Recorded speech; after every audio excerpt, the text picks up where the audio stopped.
I thought it was just another afternoon. My daughter had stopped by, smiling at first, but her tone shifted the moment rentals came up. She didn't ask. She demanded, "Sell them, and we'll split the money." For her, it was a simple transaction. For me, those walls held decades of scraped-together savings, sleepless nights, and quiet sacrifices no one saw. I sat there, listening, while my heart carried the weight of every nail hammered and every roof patched in the dead of winter. And I wondered, when did my blood turn into currency for my own child? Have you ever felt that moment, when someone you love looks at your life's work, not as a story of survival, but as a prize they think they deserve? This is the story of how silence became my only shield, and how a single secret kept everything from being torn apart. I didn't answer her right away. The way she tossed her words across the table, like I had no say, stung worse than any insult.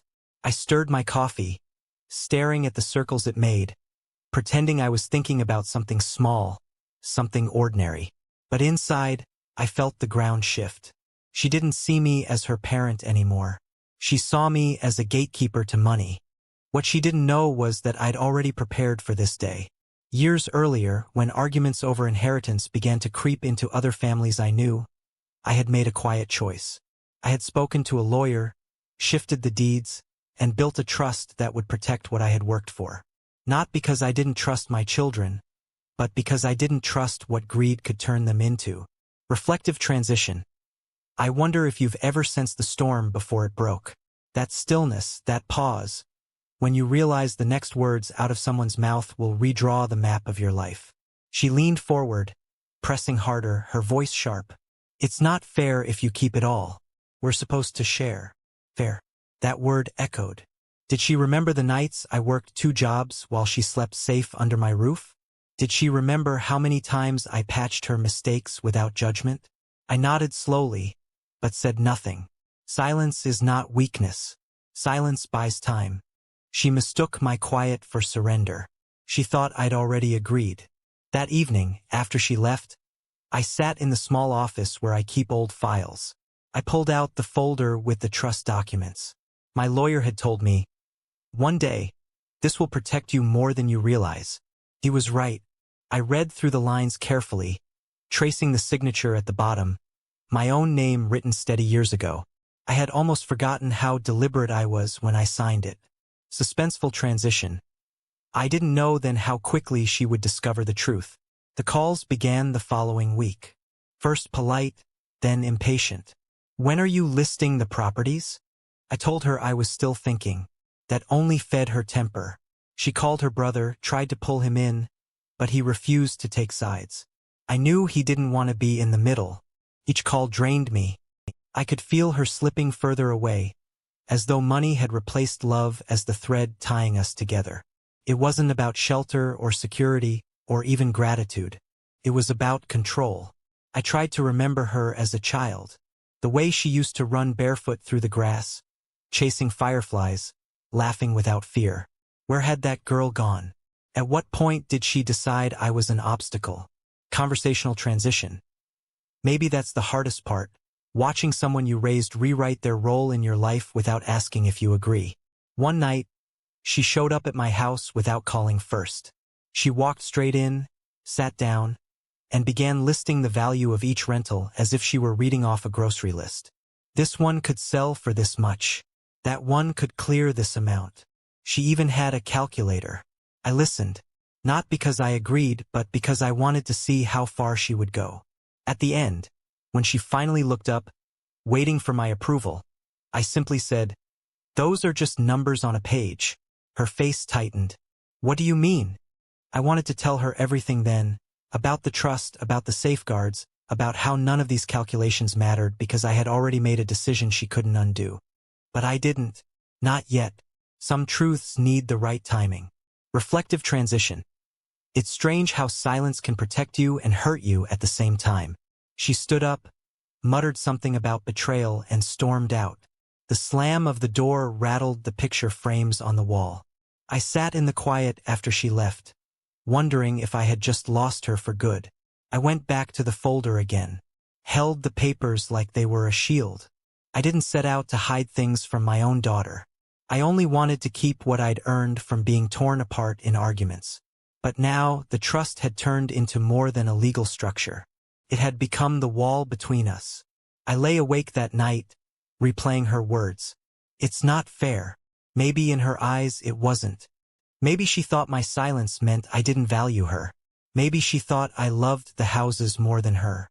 But that wasn't the truth. The truth was I loved her too much to hand her something she wasn't ready for. Suspenseful transition. She would find out about the trust sooner than I expected. And when she did, the silence I thought was protecting me would explode into a different kind of battle. She didn't wait long before taking matters into her own hands. A week later, I got a call from my lawyer. His voice was calm, but I could tell he was holding something back. Your daughter came by the office, he said. She asked to see the property files.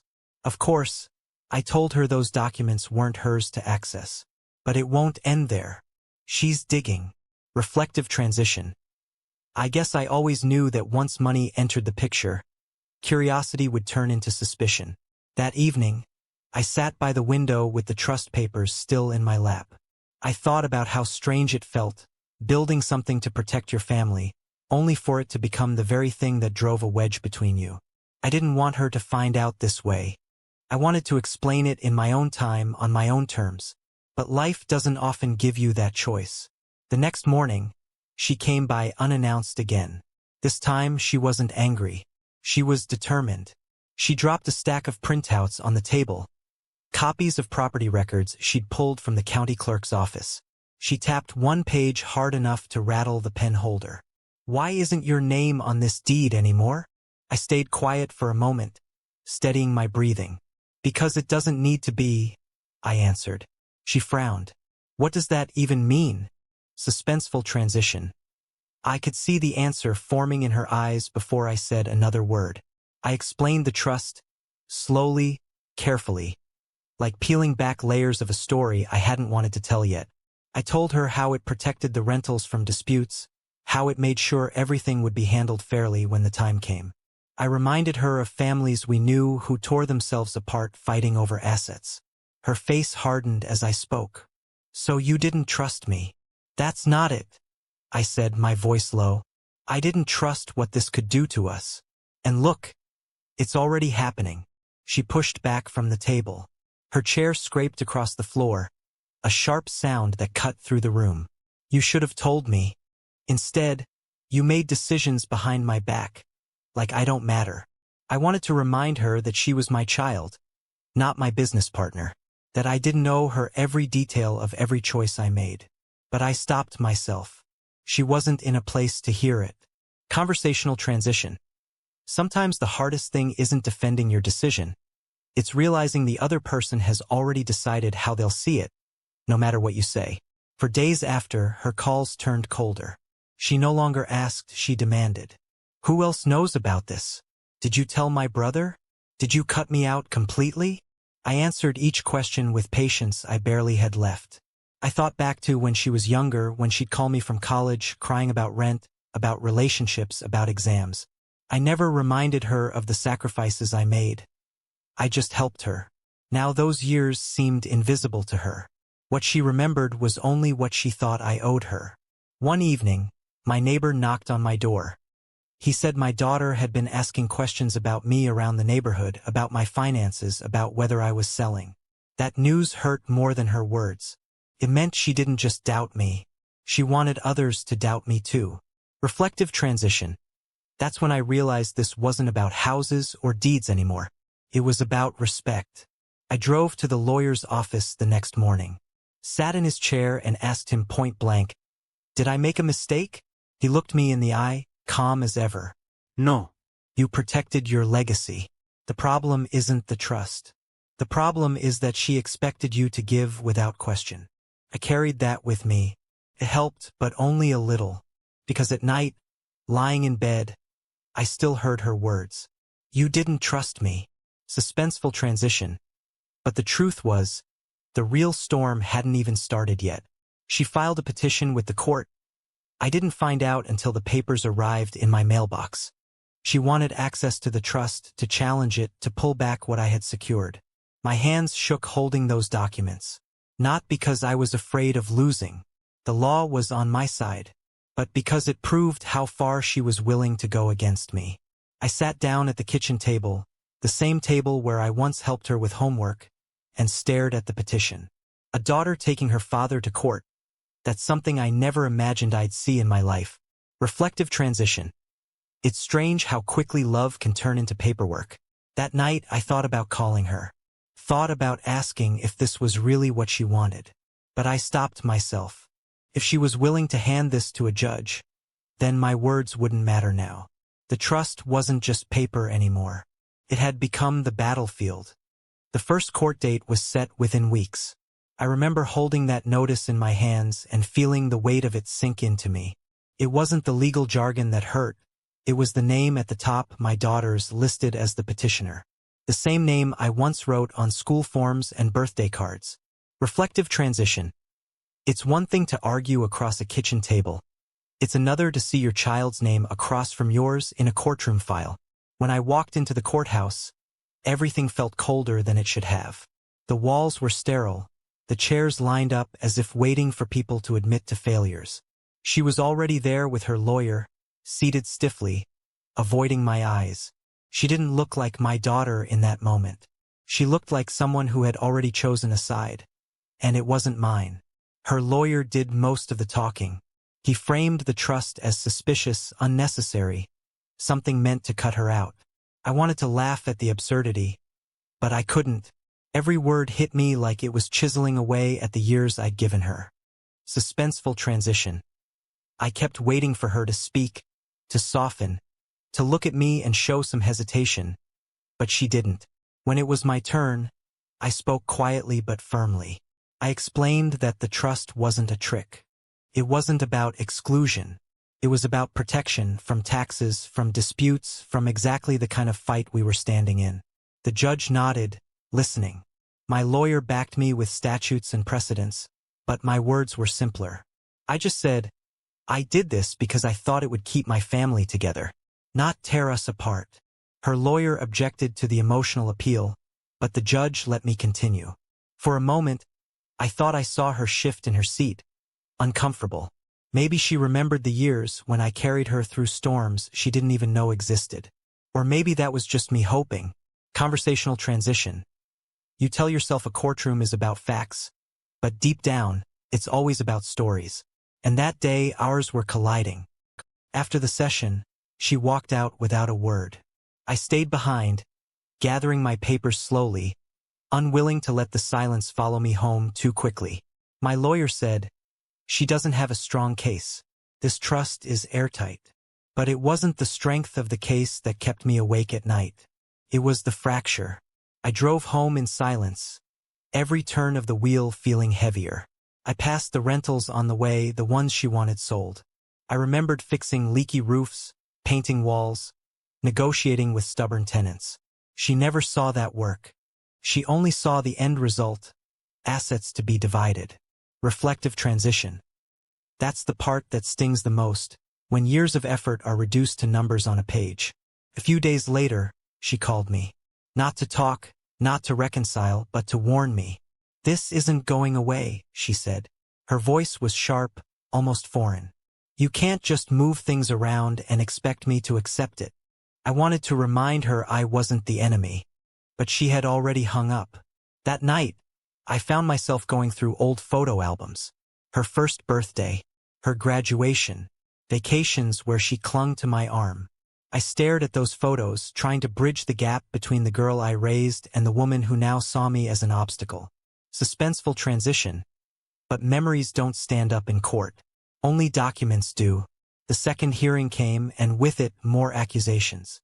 She claimed I had manipulated the process, that I hadn't been transparent.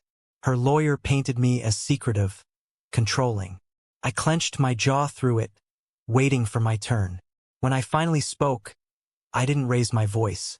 I just asked her directly, "Do you really believe I built all of this to harm you?" For the first time, she looked at me. Her eyes were glassy, but her words were steady. "I believe you built it to control everything, Even me. That sentence cut deeper than any legal argument. Because it wasn't about houses or deeds anymore. It was about how she saw me, how she had rewritten her idea of me in her mind. Conversational transition.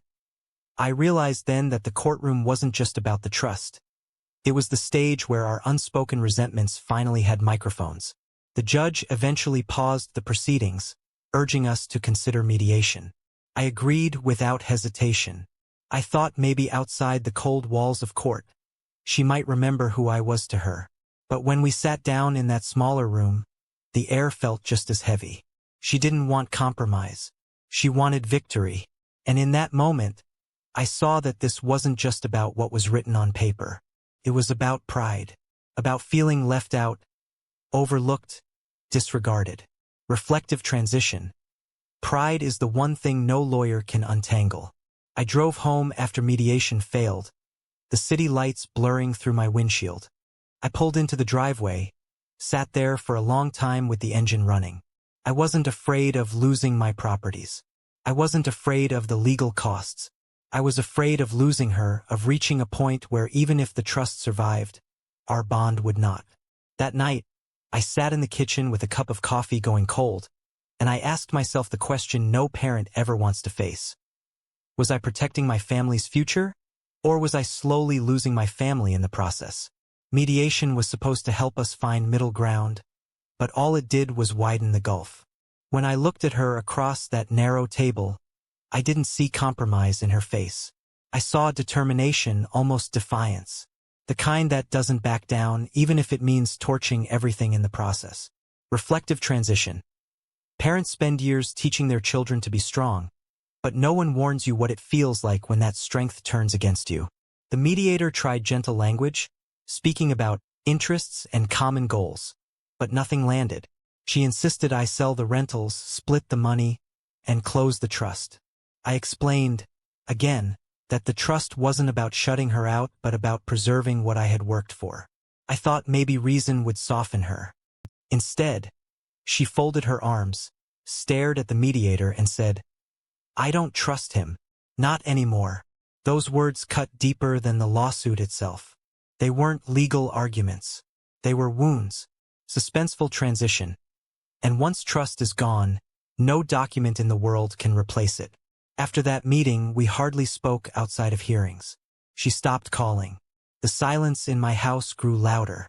Every evening I sat at the kitchen table, staring at the stack of legal papers. They looked like receipts for a life I hadn't meant to buy. Pages of arguments, defenses, accusations. None of them told the story of how we got here. One evening, I went to check on one of the rentals.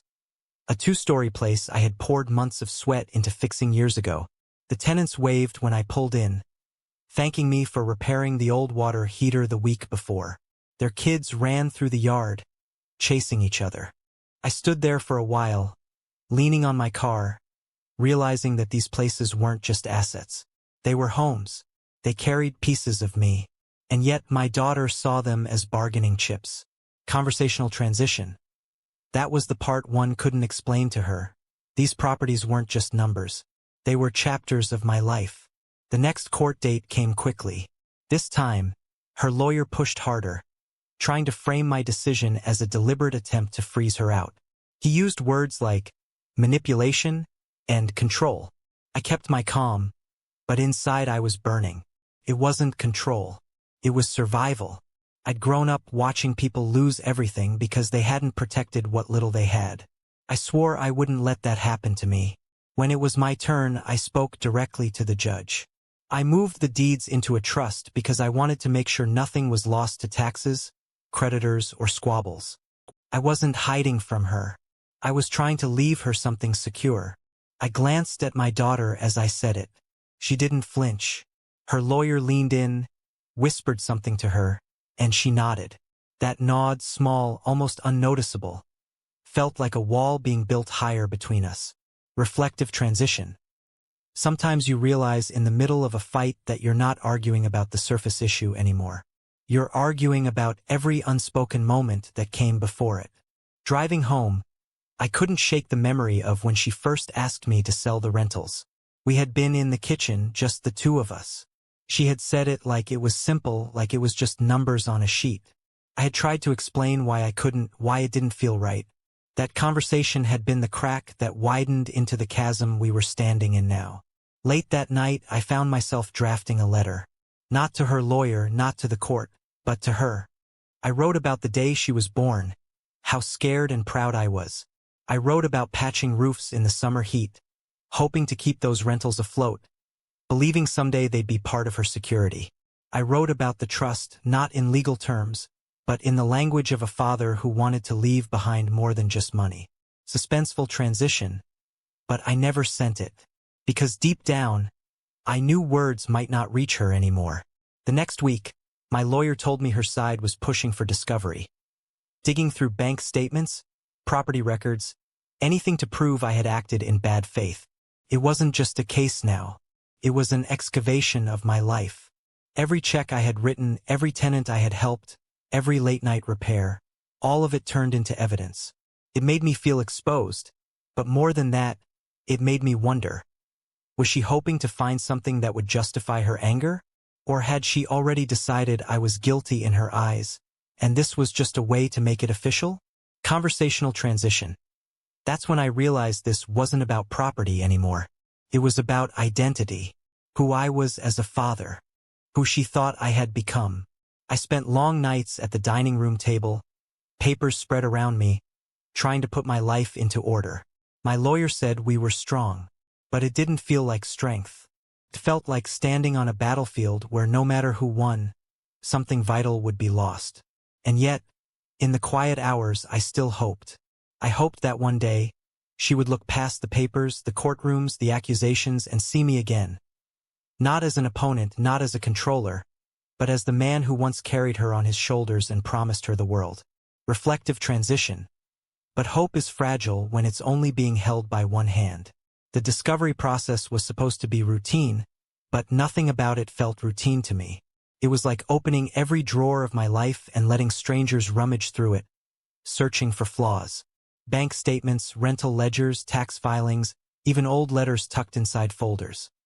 All of it was copied, cataloged, and presented as if every number held a secret I was trying to hide.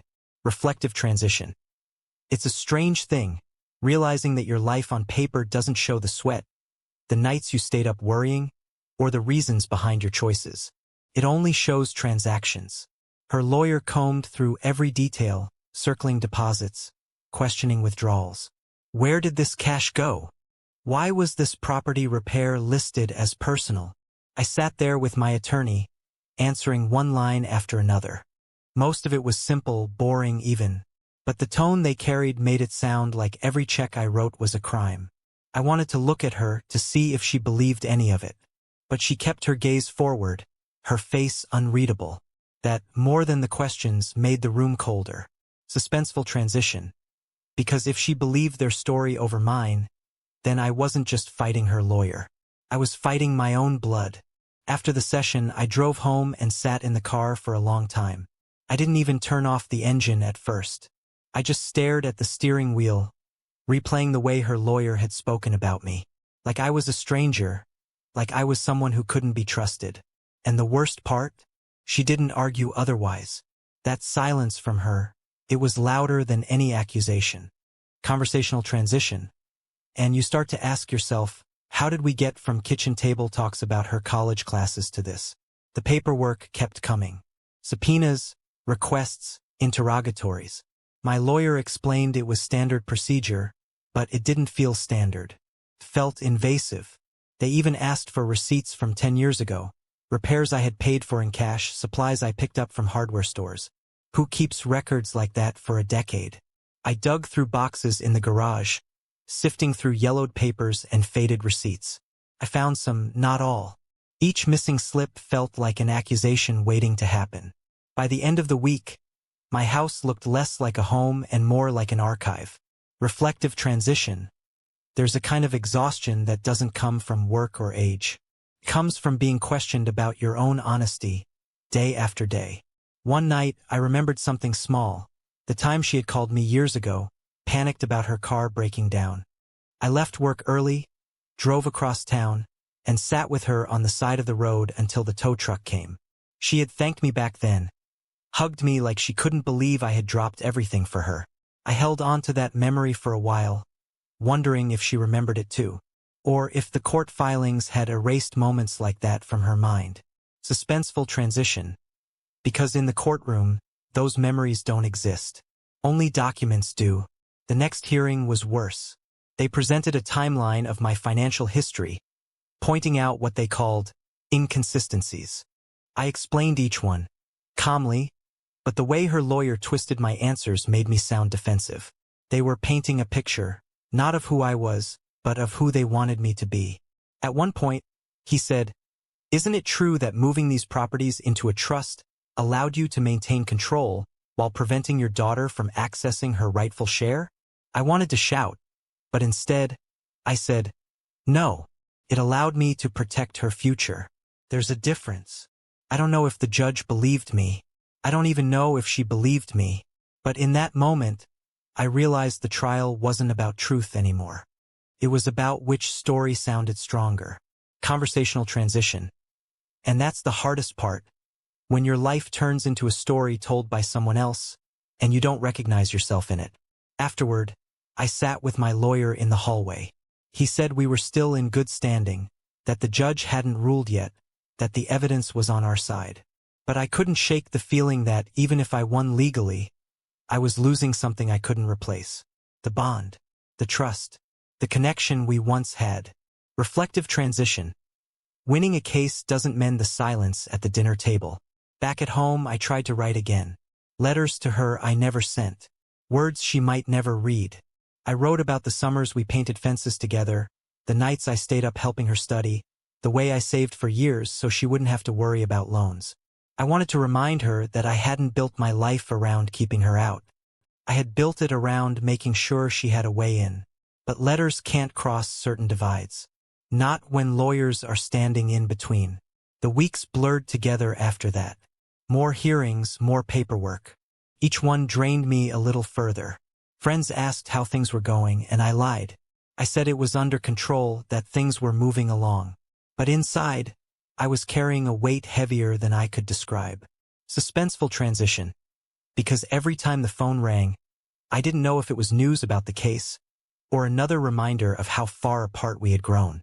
And late at night, when the house was quiet, I asked myself a question I never thought I'd ask. Was protecting my legacy worth the cost of losing her? I didn't have an answer. Not then. The courtroom air was thick that morning.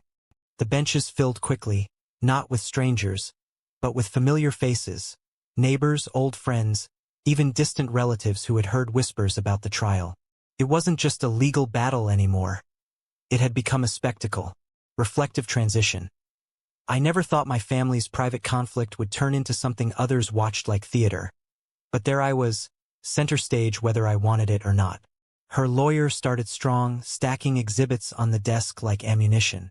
He spoke with confidence, weaving a story of betrayal and concealment. This father, he said, moved assets out of reach not to protect his daughter, but to deny her. The words cut, not because they were true, but because I could see her nod slightly as if she believed them. That nod felt heavier than the judge's gavel. Suspenseful transition. And in that small movement of her head, I realized this day could end with more than just a ruling. It could end with her slipping away from me completely. When it was my turn, my lawyer pushed back. He presented the trust documents, highlighted provisions that secured her future, and reminded the court that planning wasn't theft. Still, every answer I gave felt like I was swimming upstream against a current I couldn't control. The judge listened carefully, but I could sense the room's attention shifting. It wasn't just about law anymore. It was about perception. Whoever seemed more believable, more reasonable, would carry the day. Conversational transition. That's when you understand trials aren't just about right or wrong. They're about whose story makes the stronger impression. At one point, her lawyer asked me directly, "Why didn't you consult your daughter before moving the deeds into a trust?" I paused, not because I didn't have an answer, but because the real answer hurt. Finally, I said, "Because I didn't want to burden her with the responsibility. I thought I was protecting her, not excluding her." The room went silent. I looked at her, hoping my words would land. Her expression softened for a second, but then she turned her eyes down, and the moment was gone. Reflective transition. That fleeting softness told me she was still there, somewhere behind the wall her anger had built. During a recess, we stepped into the hallway. I expected distance, silence, maybe even avoidance. But instead, she approached me. Her voice was low, almost trembling. "Why didn't you just tell me?" I swallowed hard. "Because I didn't think you'd understand. I thought you'd see it as control instead of protection." Her eyes glistened, not quite tears, but close. "You were right. I didn't understand. But finding out this way, through lawyers, through files, that's worse." Suspenseful transition. That was the first time she admitted the pain wasn't about money. It was about trust, not the legal kind, but the human kind. We didn't finish the conversation. A clerk called us back inside, and the moment dissolved. But those words lingered with me. Back in the courtroom, her side brought out their expert witness, a financial advisor who claimed I had structured the trust to keep control indefinitely. His tone was clinical, but the implication was sharp. I had built a fortress to lock her out. My lawyer countered, pointing out clauses that ensured eventual transfer, but I could see how the framing worked against us. Complexity often looks like deception, even when it isn't. Conversational transition. And that's the hardest thing about defending yourself. Sometimes the truth sounds less convincing than the accusation. By late afternoon, the hearing adjourned. No ruling yet, just more waiting. People shuffled out, whispering, analyzing. I stayed seated for a while, staring at the empty judge's bench, feeling like a man waiting for a verdict on more than property. On the way out, a neighbor patted my shoulder and said, "You'll get through this." I nodded, but inside I wondered, through what? The trial? Or the loss of something far more valuable? Reflective transition. Because when family fractures in public, the healing doesn't happen in private. The damage lingers, visible to everyone. That evening, I sat alone at the kitchen table, the same table where I'd once helped her with homework, where we'd celebrated birthdays, where we'd argued about curfews and laughed about nothing at all. Now it was just me, papers spread across the surface, as if documents could fill the absence of conversation. I thought about her question, "Why didn't you just tell me?" and replayed it until it echoed. No matter how I answered, the truth was simple. I hadn't trusted her to handle the truth. And in doing so, I'd given her every reason not to trust me. Suspenseful transition.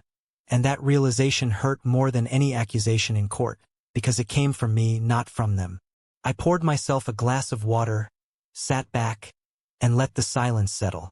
The trial would continue, the judge would eventually rule, but nothing in that legal process could force us to bridge the distance between us. That would require something neither side had presented yet. Honesty without paperwork.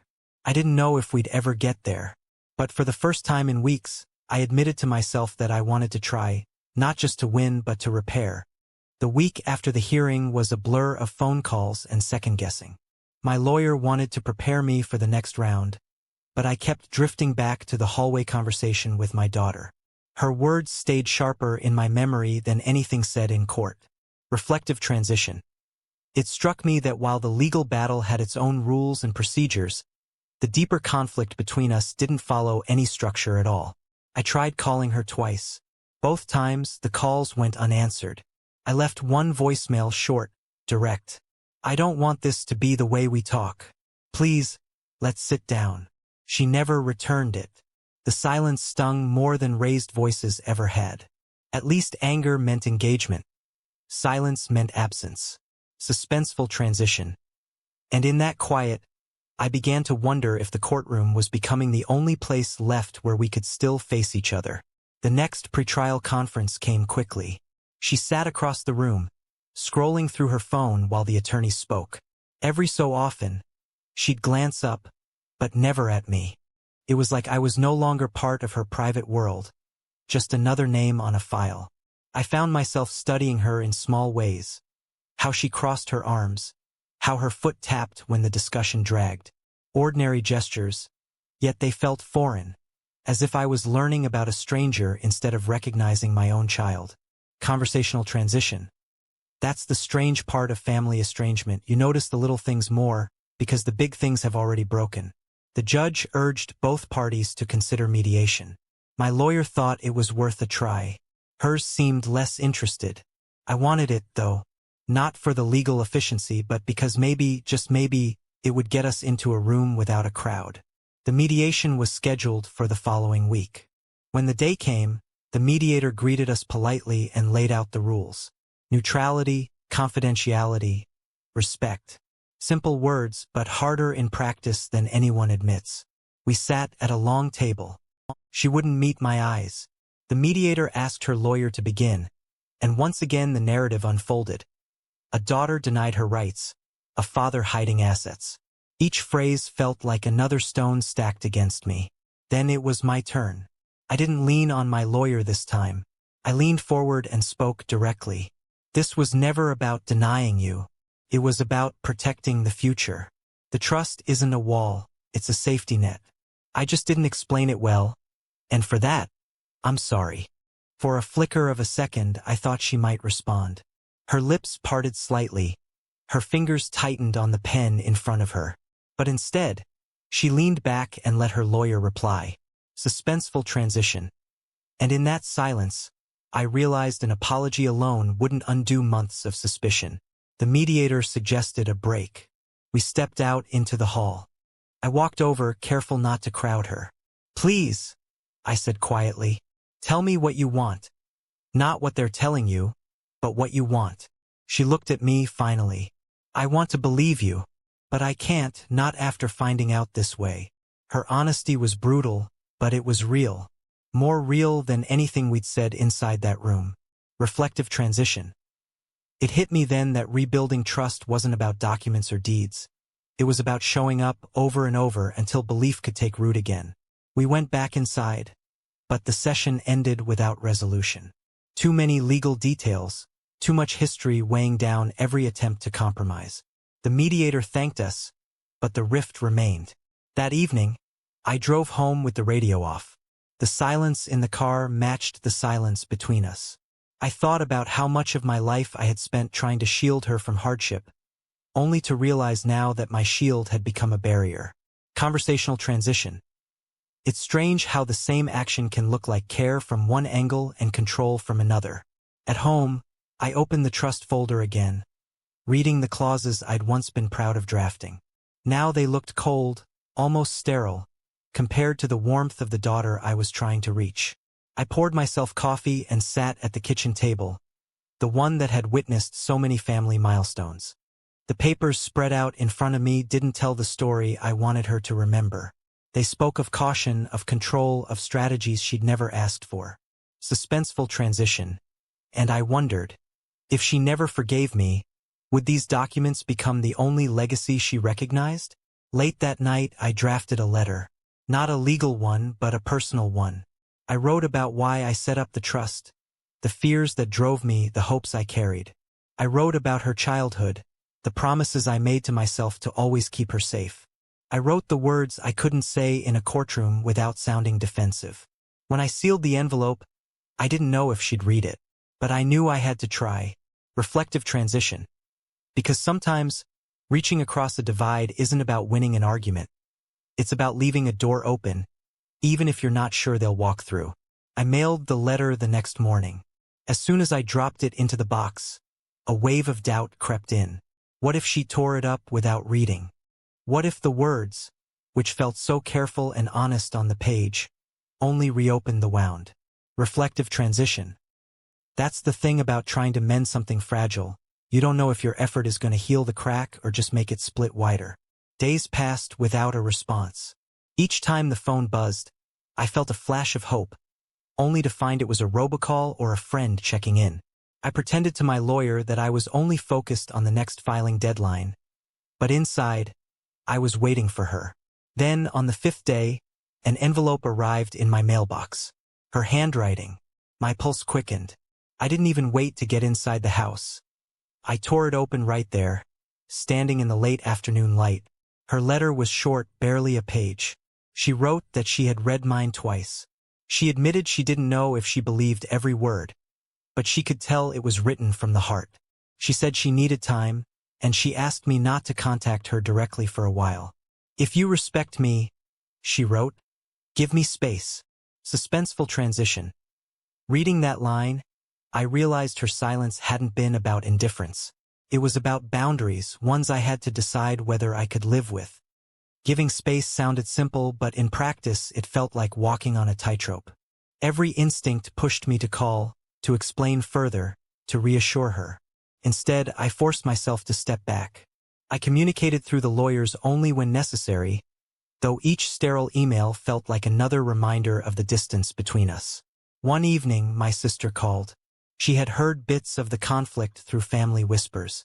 "She thinks you don't trust her," my sister said plainly. "And she doesn't trust you. That's the cycle. You're both waiting for the other one to blink first." I knew she was right. The cycle wasn't going to break itself. Conversational transition. That was the moment I realized trust wasn't just something to rebuild. It was something to practice, even in small steps. So I made a choice. I told my lawyer I wanted to adjust the trust terms. Not because the court ordered me, but because I wanted her to see that I wasn't hiding behind legal walls. It wasn't easy. Every change meant reopening discussions I had once thought were airtight. But this time it wasn't about control. It was about showing her I was willing to bend. The updated draft gave her more immediate access to certain assets and a stronger role in managing them. It wasn't the full inheritance outright, but it was a tangible gesture. When my lawyer sent the proposal to hers, I waited again. A week passed, then another. Finally, her lawyer replied. She wanted to review it, but no promises. Suspenseful transition. The waiting pressed on me, but I kept reminding myself that sometimes the silence after a gesture is part of the test. During that time, I started looking inward more. I went through old photo albums, seeing her life in snapshots, her first bike, her graduation day, the family vacations where I thought everything was unshakable. Each picture felt like proof that the distance now wasn't the full story of who we were. I realized I'd been carrying guilt as though it were punishment. But guilt alone doesn't rebuild anything. Action does. Reflective transition. And that's when I began to see this conflict less as a war to be won and more as a bridge that had to be built plank by plank. A month later, I finally got word.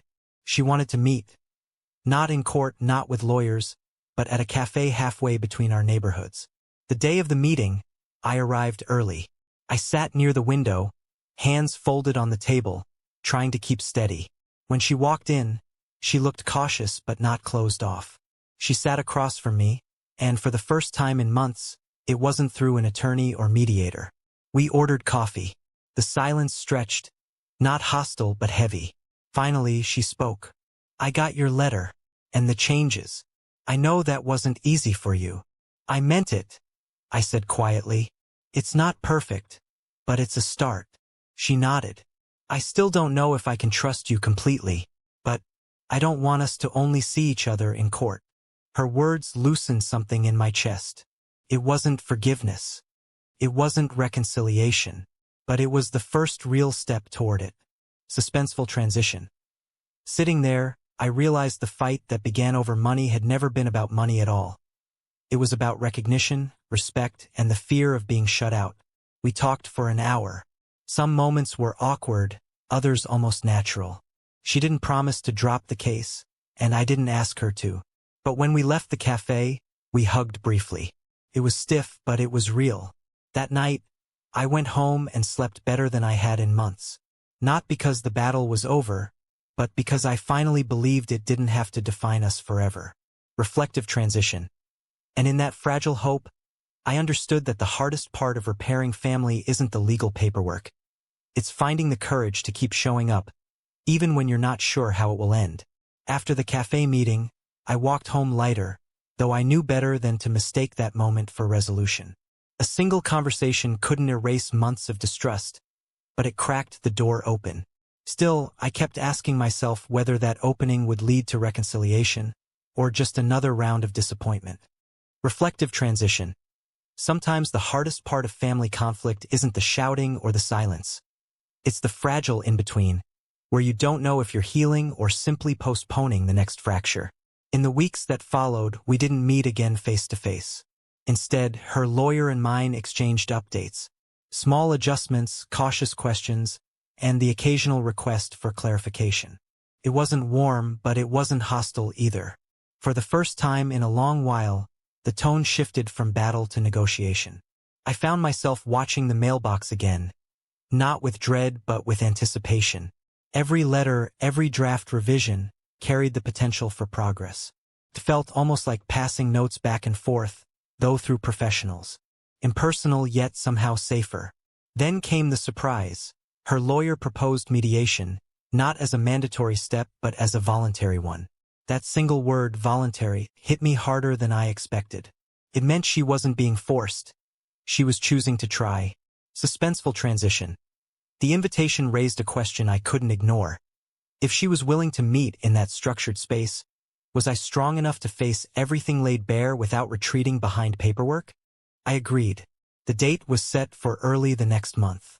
I marked it on the calendar, and each day leading up to it felt like preparing for a test I couldn't study for. When the day arrived, the mediator, a calm older man with a steady voice, greeted us both. We sat across from each other at a long table. No lawyers this time, just us and him. He began by setting the ground rules: respect, honesty, and the willingness to listen as much as to speak. For a while it was tense. She spoke about years of feeling dismissed, of seeing decisions made without her voice. I listened, fighting the urge to defend myself. When it was my turn, I admitted how fear had guided too many of my choices. Fear of being taken advantage of, fear of losing control, fear of being left alone in my later years. Her eyes softened slightly when I said that last part. It was the first time I saw her expression shift away from anger since all this began. Conversational transition. That was when I realized something important. Sometimes the words we avoid saying are the very ones that hold the key to breaking the cycle. By the end of that session, nothing was signed, but something more valuable had been exchanged. Acknowledgement. She had spoken her pain, and I had admitted my fear. Neither of us stormed out. Neither of us shut down. The mediator suggested another meeting. She agreed before I even opened my mouth. That single nod gave me hope I hadn't dared to feel in months.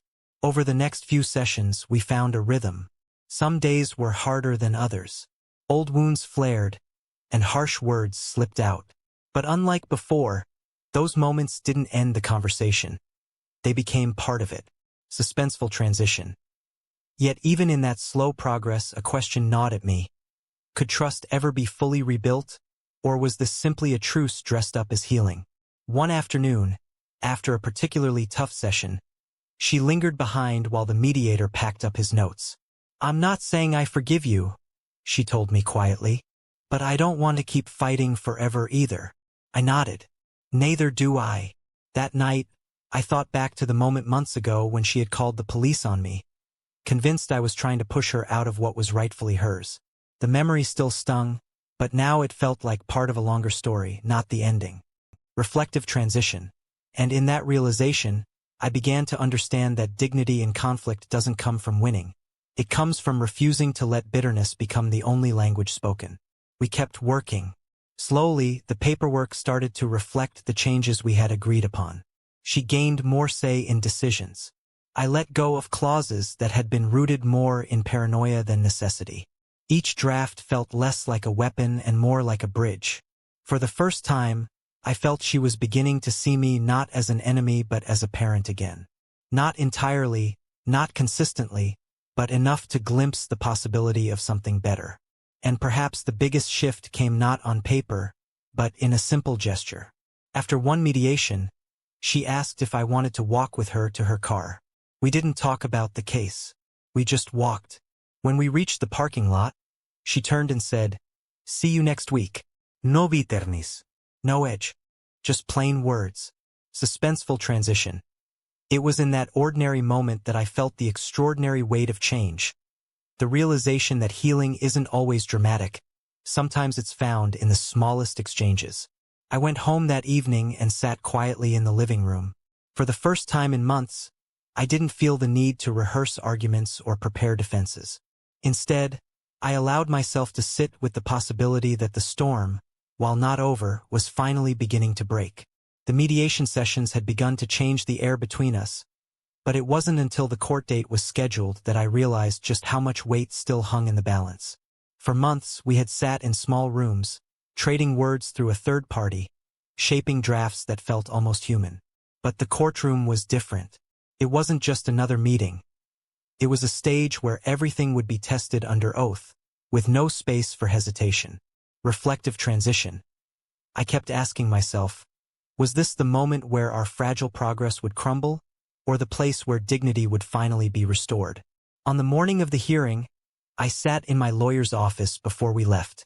He spoke in his usual measured tone, reminding me of the points we needed to emphasize. But his words faded in and out. What I couldn't shake was the image of my son standing there, across the room, eyes burning with anger the day he called the police. That memory clung to me like smoke. I wondered if today would smell the same, or if something cleaner would finally cut through. Walking into the courthouse, I kept my head high, but my stomach churned. The benches were filled with people waiting for their cases. Some looked tired, some looked broken, and a few sat like they'd already won. I felt somewhere in between, suspended in a place where I wasn't sure what I wanted more: victory or peace. When our case was called, I glanced at my daughter. She didn't avoid my eyes this time. Instead, she gave me a brief nod, almost like an acknowledgement that we were both here, together, whether we liked it or not. Suspenseful transition. That tiny nod unsettled me more than open hostility. It raised the question of what she might be holding back, what she might be ready to reveal. The judge listened carefully as both lawyers presented their sides. My daughter's attorney painted me as overly controlling, unwilling to trust anyone but myself. My lawyer countered with the facts: the deed, the signatures, the proof that nothing had been hidden or stolen. For every accusation, there was a paper trail to answer it. But then came the unexpected. The judge turned directly to my daughter and asked her to speak in her own words, not through her attorney. She hesitated, glanced at me, then at the bench. Her voice shook at first, but she steadied herself. "I don't believe my father cheated me," she said. "I believe he shut me out. I believe he made decisions without me, and that left me with no trust." Her words landed like a stone in my chest. I had prepared for accusations, but not for honesty that cut so close to the truth. Conversational transition. In that moment, I realized the fight wasn't really about deeds or documents. It was about the invisible walls we had built between us. When the judge turned to me, I didn't recite the script my lawyer had drafted. Instead, I spoke plainly. I admitted that I had acted out of fear, that I had guarded the house because I worried it was the last thing tying me to any sense of security. I admitted that I had underestimated how much being excluded would wound her. The courtroom fell silent. No one interrupted, not even the judge. It felt less like testimony and more like confession. The judge leaned forward, hands clasped. "It sounds to me like this is less about the property itself and more about the relationship. Am I wrong?" Neither of us answered right away, but eventually we both shook our heads. Suspenseful transition. That acknowledgement opened a door I hadn't expected, but it also set the stage for a decision that could still tilt either way. The judge suggested a recess, urging us to step outside and talk privately with the mediator who had been quietly observing in the back of the room. We agreed. In that small side room, the mediator spoke gently. "You've both said the hard part out loud. Now the question is, what are you willing to do about it?" For the first time, my daughter didn't address him. She turned to me directly. "I don't want your house, Dad. I never did. I just want to feel like I matter in your life. Like my voice isn't the last one considered." Her words stripped everything else away. I had no defense, no counterargument. I could only tell her the truth. "You do matter." I just didn't know how to show it without feeling like I was losing control. The mediator stayed quiet, letting the silence stretch. It wasn't comfortable, but it wasn't hostile either. It was simply real. Reflective transition. That was when I understood something I had resisted all along: that dignity isn't lost by admitting fear. It's lost when pride blocks the chance to speak it. When we returned to the courtroom, we didn't argue. We presented a joint statement instead, outlining a new agreement. The house would remain in my name, but decisions involving family use, repairs, or major changes would involve her. Not because the law demanded it, but because we had chosen it. The judge accepted it with a nod. I see progress here. Don't waste it. We left the courthouse side by side. Not hand in hand, not reconciled completely, but no longer enemies either. On the courthouse steps, she paused. I'm not promising we're fine, but I am promising I'll keep trying if you do. I met her gaze. That's all I can ask. Suspenseful transition. And in that exchange, I realized the real battle had never been about the deed. It was about reclaiming the possibility of being family again. That evening, I sat alone in the living room, the silence no longer heavy but alive with possibility.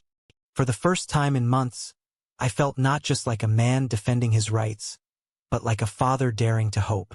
The courthouse chapter had ended, but stepping back into daily life felt strangely foreign. For months, everything revolved around legal briefs, mediators, and tense conversations. Now, the quiet of my house pressed against me in a different way. It wasn't the silence of isolation anymore.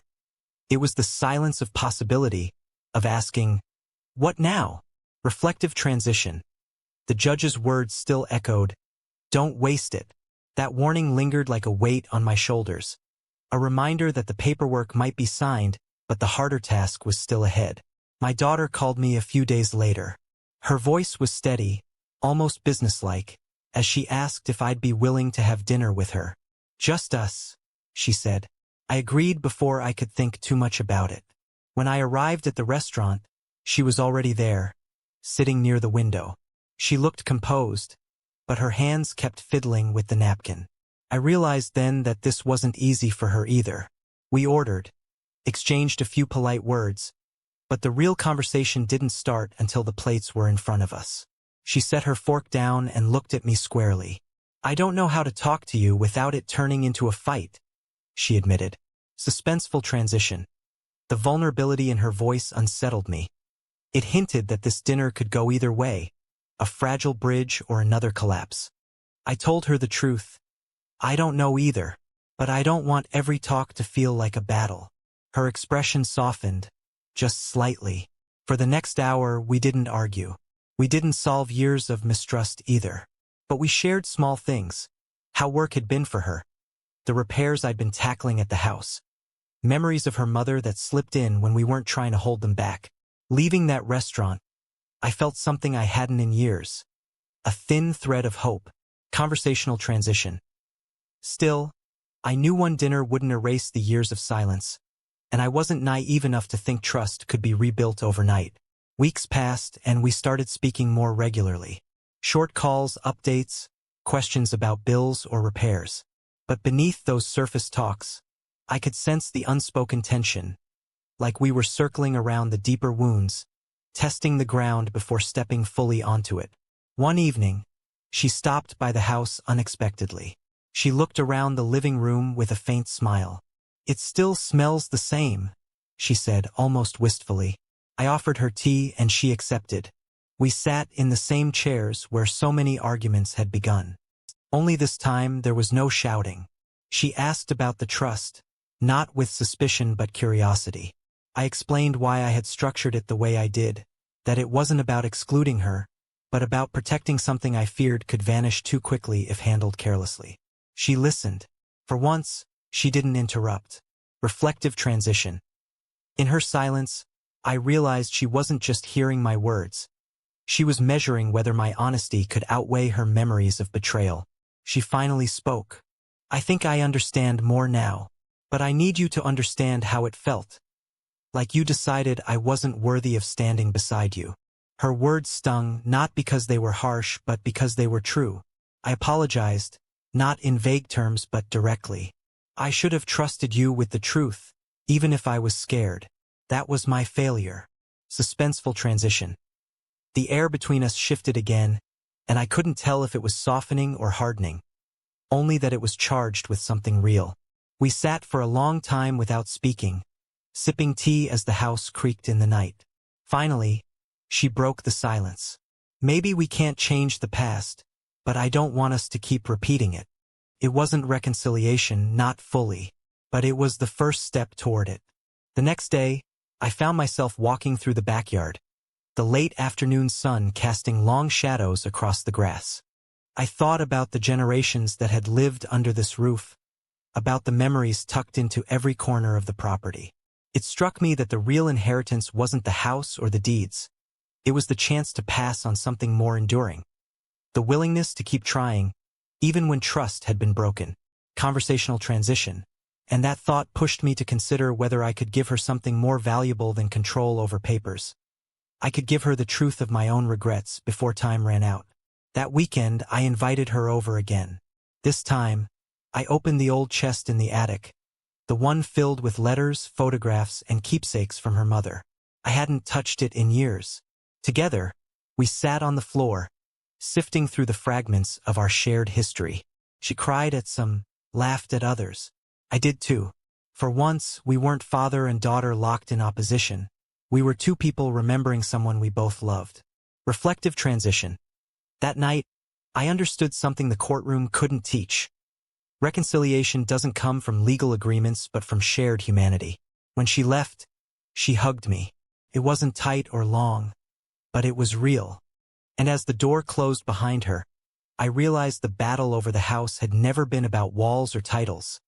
It had always been about whether we could find our way back to each other. Progress was never going to be a straight road. After the night in the attic, when my daughter and I shared memories of her mother, I thought we had turned a corner. But the following weeks proved that old wounds don't disappear just because you've touched them gently once. They resurface, sharp and demanding, especially when money and trust are still on the table. Reflective transition. That realization sat with me heavily. The reminder that reconciliation isn't a single breakthrough moment, but a series of fragile steps, each one capable of slipping backward. One evening, she called me sounding frustrated. She had spoken with the bank about future responsibilities tied to the trust, and her tone carried a mix of accusation and weariness. "It feels like you've built a cage around me," she said. I stayed quiet for a moment, unsure how to answer without fanning the fire. I told her the structure wasn't meant to trap her, but to safeguard what was already at risk. She sighed, and the silence between us stretched. Finally, she said, "Sometimes it feels like you still don't see me as an adult." Those words stung deeper than I expected, because I knew in part, she was right. Suspenseful transition. Her statement opened an uncomfortable question I'd been avoiding. Had I built the trust more to protect her, or to control what I feared losing? That night, I lay awake replaying every decision I had made. Was I really securing her future, or was I guarding my own fear of being left behind? The line blurred the longer I thought about it. The following weekend, she came by to pick up a few things she had stored in the garage. We ended up in another heated discussion, voices raised just enough that the neighbors could probably hear through the open window. She accused me of clinging to power. I accused her of not appreciating how easily everything could fall apart without careful planning.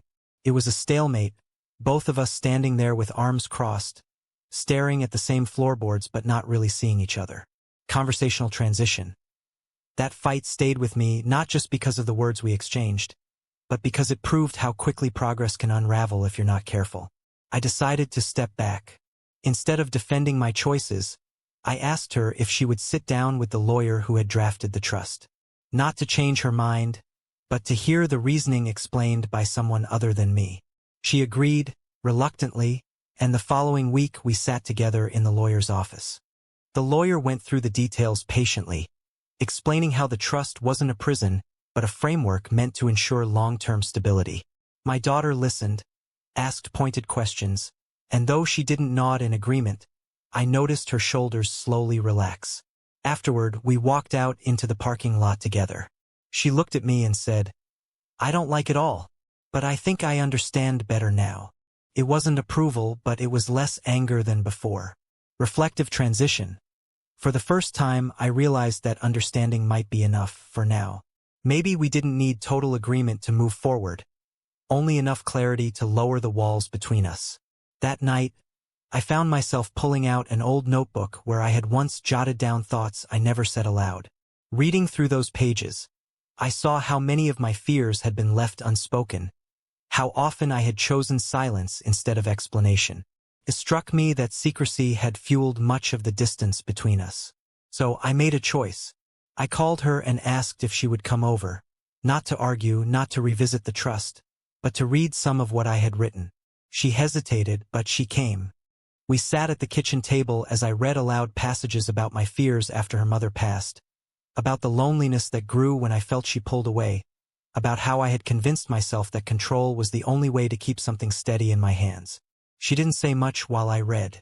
When I finished, she looked at me differently, not softened entirely, but as if she was seeing the man behind the stubbornness. Suspenseful transition. In that quiet moment, I wondered if vulnerability could succeed where authority had failed. She leaned back, exhaling slowly. "I wish you'd told me this sooner," she said. There was no anger in her voice this time, only tired honesty. "I wasn't ready then," I admitted. "But I don't want to leave things unsaid anymore." We didn't solve everything that night, but for the first time in years, our conversation ended without bitterness. She hugged me at the door, and the weight of that simple act carried me through the days that followed. Conversational transition.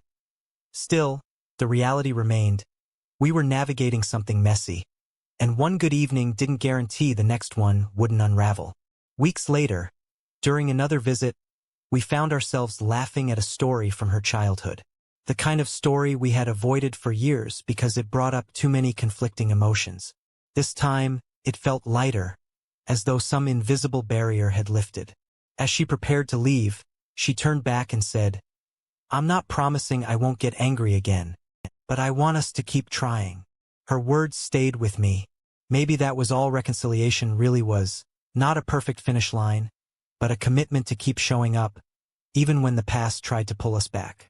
Reflective transition. And as I closed the door that night, I understood something that had eluded me for too long. The house, the trust, the arguments, none of it mattered as much as knowing that, despite everything, she was still willing to walk back through my door. Family has a way of testing progress. No matter how carefully you build fragile steps toward peace, one gathering can expose cracks you didn't realize were still there. That chance came sooner than I expected when my cousin invited both me and my daughter to a dinner meant to bring everyone together again. Reflective transition. I should have known that wounds covered in fresh bandages aren't ready for a banquet table, but some part of me wanted to see if we could face the world side by side. When we arrived, the air felt heavy before the meal even began. Relatives whispered, pretending not to stare, but I could feel the weight of their curiosity pressing down on us. My daughter sat across from me, carefully avoiding eye contact. It was as though we were back in the middle of everything, years of tension spilling into one long, silent stretch between us. Then my cousin raised his glass and said, "It's good to see father and daughter here together after everything." The words were meant kindly, but they landed like a hammer on glass. My daughter's jaw tightened, and I braced myself. Suspenseful transition. The question wasn't if something would break. It was how loudly it would happen, and who would be left picking up the pieces. Halfway through the meal, another relative, trying to make small talk, asked her if she felt ready to take on the family responsibilities. She looked at me before answering, her eyes sharp, like she was daring me to jump in. I stayed quiet, but silence became its own statement. "I don't need anyone deciding when I'm ready," she said, loud enough that the entire table heard. Forks paused, and suddenly every conversation died out. I could feel dozens of eyes moving between us. I wanted to defend myself, to explain yet again why I had structured things the way I did. But this wasn't the place. Not with a dozen people watching, waiting for a show. So I sat back, forced myself to keep calm, and said only, "We'll keep working it out." Her face flushed, but she didn't respond. The rest of the evening dragged, filled with forced laughter and clumsy attempts to steer conversation elsewhere. I could tell the damage was already done. The fragile steps we had been building felt knocked back several feet. Conversational transition. That night on the drive home, I kept rehearsing what I should have said, what I could have done differently. But the truth is, sometimes no answer feels good enough. When we got back to the house, she surprised me by following me inside instead of heading straight home. "Why didn't you say anything back there?" she asked. There was no anger in her voice this time, only hurt. "Because no one else at that table mattered as much as you," I said. If I had explained myself again in front of them, it would have been about performance, not about us. She stood in the doorway, arms folded, but I could see her thinking it through. "I still felt like you left me standing alone," she whispered. That cut deep. I hadn't thought of it that way, but the moment she said it, I realized how exposed she must have felt under all those watchful eyes. Reflective transition. It struck me then that protecting her wasn't just about legal documents or financial safeguards. It was about standing with her, even in silence, even when my instinct told me to hold back. The following days were quieter. She didn't call and I didn't push. I kept busy with household repairs, trying to remind myself that progress wasn't a straight line. Yet I felt the distance creeping back, threatening to undo everything we had worked for. Then, unexpectedly, she showed up one Saturday morning with coffee. No announcement, no preamble, just coffee. We sat on the porch in silence for several minutes before she said, "I don't want to keep reliving the same fights, but I also don't know how to move forward without falling back." Her honesty disarmed me. I admitted I didn't know either, but I was willing to keep trying, no matter how many times we stumbled. Suspenseful transition. The truth is, what scared me wasn't that we argued. It was the possibility that one day, she might decide it wasn't worth the effort anymore. That afternoon, she asked if we could take a walk through the neighborhood like we used to when she was younger. It was a small thing, but it carried weight. As we walked, she told me about her job, her worries about being judged, and how often she felt like the shadow of her mother still followed her. Listening to her, I realized that so much of our conflict wasn't about the trust or the deed. It was about unspoken grief. The house, the money, the arguments had become stand-ins for pain we never fully faced. Conversational transition. By the time we circled back to the house, I knew we had touched on something raw but necessary. We sat on the porch again, and this time she turned to me. "If I promise to keep trying, will you promise not to hold back anymore?" I nodded. No more silence. Even if what I say isn't perfect, I won't keep it locked inside. She reached out, resting her hand over mine for the first time in years. The moment was quiet, but it carried the weight of everything unsaid finally finding air. Reflective transition. For the first time, I didn't feel like we were trapped in the past. I felt like we were finally choosing to build something new, even if it was slow, even if it was fragile. Progress, no matter how real, has a way of being tested by forces you can't control. Just when my daughter and I were finding steady ground, the past found a way to shove itself back into the present. Reflective transition. I had told myself that once the deed issue was settled, once the papers were clear, the storm was over. But the truth is, unresolved resentment doesn't vanish. It waits for the right spark. That spark came in the form of a phone call. A lawyer representing one of my son's acquaintances claimed that questions about the property had resurfaced. My son, it seemed, had been talking again, spreading half-truths and painting himself as the rightful heir denied by a stubborn father. Hearing it dragged me back to that day when he called the police, convinced he could push me out of my own home. The lawyer's tone was polite, but firm. He asked if I'd be willing to provide another sworn statement clarifying ownership. The implication was clear. This wasn't just about paperwork. It was about whether my own children would ever stop challenging the ground I stood on. Suspenseful transition. I didn't want to bring it up with my daughter, not when we had just begun to mend.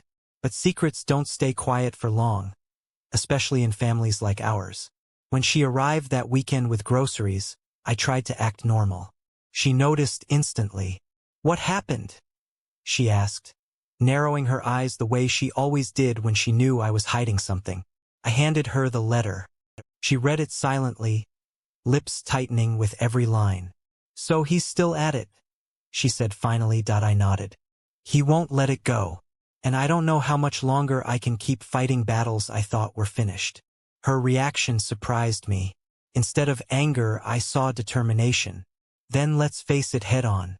Together. Conversational transition. That was the first time she included herself in the fight. Not as a bystander, not as a critic, but as part of the defense. We went to see the lawyer handling my estate. I let her do most of the talking, watching her stand taller than I'd seen in years. She asked questions I hadn't thought of, pressed for clarity, and insisted that every safeguard be airtight. For once, the fight wasn't me against my children. It was me and my daughter, side by side. Still, beneath her resolve, I could sense the unspoken. She hadn't forgotten that day the police arrived. Neither had I. It hovered between us, unfinished business waiting to be confronted. Reflective transition. I realized then that legal documents might settle ownership, but they couldn't settle betrayal. That required something much harder. Truth spoken aloud. One evening, after the paperwork was finally updated, I brought it up. I need to ask you something, I said. That day your brother called the police. What went through your mind? She hesitated. I was angry, not just at him but at you. Because part of me wondered if he was right. If you were holding on to control because you didn't trust us. Her honesty stung, but I had asked for it.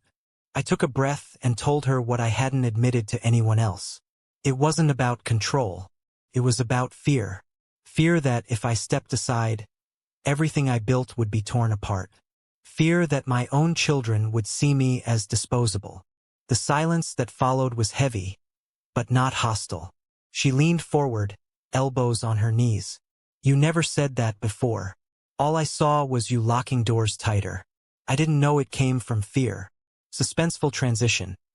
Sometimes the most dangerous assumptions aren't the ones shouted in anger. They're the ones left to fester in silence. That conversation opened something. For the first time, we spoke about my late wife, the mother she had lost, the woman I had loved but also clashed with. We admitted how her absence had fueled our conflicts, each of us carrying grief in different ways. What had once been an unspoken wall slowly began to crumble. The next morning, she suggested we visit the cemetery together. I hadn't been in months. We stood there, side by side, and she whispered words I couldn't hear. When she finished, she looked at me with tears in her eyes. I think we've both been fighting her shadow more than each other. Conversational transition. That moment didn't erase the past, but it shifted something fundamental. We were no longer opponents locked in the same loop. We were two people finally acknowledging the real weight we carried. When we left, she asked if she could keep a copy of the deed. Not because I doubt you, she explained, but because I want to show everyone that I stand with you now. Hearing that, I felt something I hadn't felt in years, a kind of relief deeper than victory. It wasn't about winning against my son. It wasn't even about keeping the house. It was about not being alone in the fight anymore. Reflective transition. Families fracture when silence outweighs truth. But sometimes, the smallest gestures, like standing together at a grave or sharing a single document, begin the slow work of repair. Sometimes life leaves you standing in the wreckage of relationships you thought would last forever. But here's what I've learned through every betrayal and every courtroom battle. Dignity isn't something anyone can hand you, and it certainly isn't something anyone can take away. It's forged in the quiet choices you make when the world assumes you'll bend. My story isn't about holding grudges. It's about holding ground. And while the scars are real, so is the strength that grew from them. But if you think this chapter was the end of my trials, it wasn't. There was another moment, one I never expected, where grief, inheritance, and my own child collided in a way that forced me to face the truth head-on.